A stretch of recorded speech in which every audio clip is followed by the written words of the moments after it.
Muy buenos días. En esta semana vamos a hacer el repaso que corresponde a química de 10.º grado. Vamos a repasar qué son curvas de solubilidad.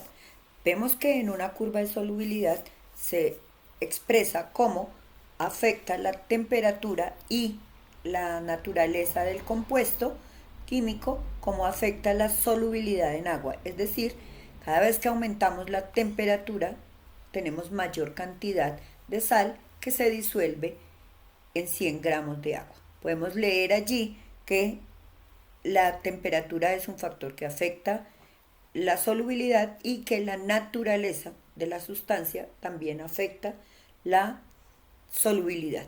Vemos que sobre cada curva hay unas diferentes temperaturas y diferentes eh, sales.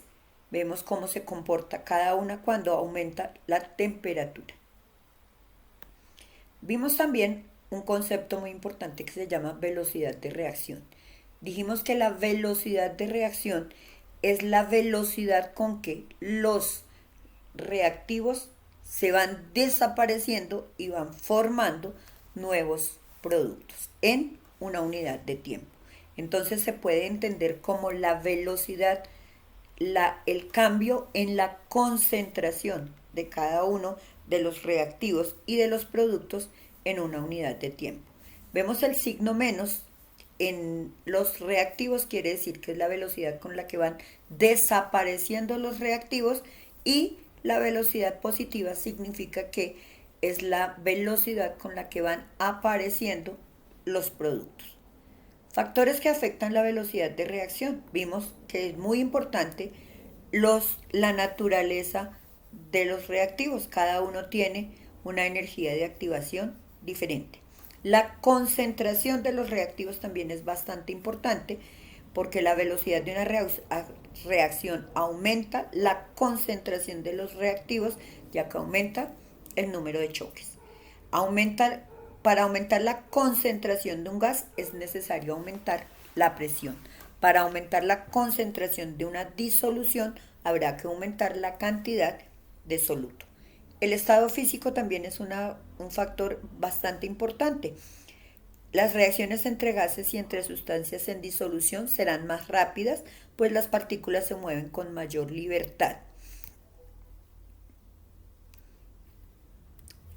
y se produce mayor número de colisiones. Las reacciones de los sólidos con los líquidos o con los gases no son generalmente muy rápidas, pero si el sólido está triturado o pulverizado aumenta la velocidad de reacción, porque al aumentar la superficie de contacto también se aumenta el número de choques.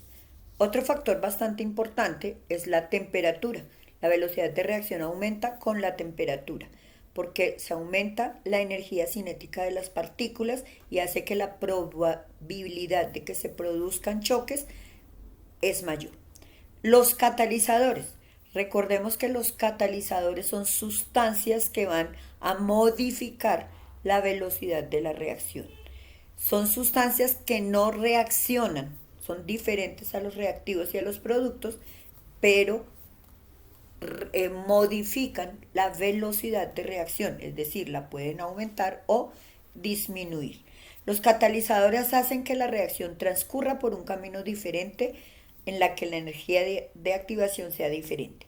Pueden disminuir la energía de activación, se llamarán catalizadores positivos, o pueden aumentar la energía de activación, entonces la velocidad de la reacción disminuye, se llaman catalizadores negativos.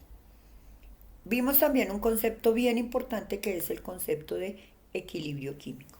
Dijimos que las ecuaciones para las reacciones químicas se escriben de forma con una flecha, pero si la reacción tiene escritas dos flechitas, significa que la reacción es reversible, es decir, que esta reacción se puede hacer en dirección directa o dirección inversa. Para que haya equilibrio químico, la velocidad de la reacción directa debe ser igual a la velocidad de la reacción inversa. Constante de equilibrio. Las reacciones químicas que transcurren en un recipiente cerrado alcanzan un estado de equilibrio que se caracteriza porque las concentraciones de los reactivos y de los productos permanecen inalteradas a lo largo del tiempo. Es decir, cuando se halla el equilibrio, allí ya no se altera la concentración. Solo se alteraría si cambiáramos uno de las condiciones. Es decir, bajo determinadas condiciones de presión y temperatura la reacción no progresa más, es decir, que ha alcanzado el estado de equilibrio. Para que cambie ese estado de equilibrio hay que cambiar las condiciones iniciales de la reacción. La constante de equilibrio se escribe como una relación entre las concentraciones de los productos sobre las concentraciones de los reactivos elevadas a un número que es igual al coeficiente estequiométrico del balanceo de la ecuación. La magnitud de la constante de equilibrio informa sobre el estado de equilibrio, es decir, sobre la extensión con que se realiza una reacción química. Si la constante de equilibrio tiene un valor muy grande, el grado de conversión de reactivos a productos es muy alto. ¿Qué significa? Que si es muy alta la constante de equilibrio, tiende a formarse más productos. Por el contrario, si la constante de equilibrio es muy pequeña, quiere decir que la conversión de los reactivos a productos es muy pequeña, es decir, hay más reactivos que productos. Disociación. Dijimos que la disociación es un proceso en el cual las moléculas se dividen en sus cationes y en sus aniones. Es decir, se ionizan, se disocian. Dijimos que la constante de disociación normalmente debe hacerse, o que la disociación más bien debe hacerse generalmente en agua, para que las sales y los compuestos se disocien en sus iones positivos y en sus iones negativos. Cuando nosotros encontramos el ion H3O, significa que el agua ha recibido un protón y se ha formado el ion hidróneo.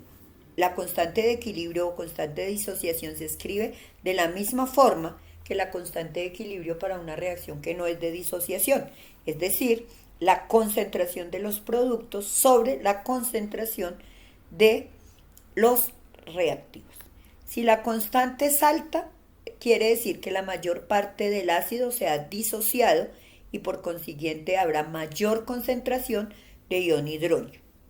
Este incremento de acidez se puede determinar observando un cambio en el pH de la solución, cuyo valor estaba por debajo de 7.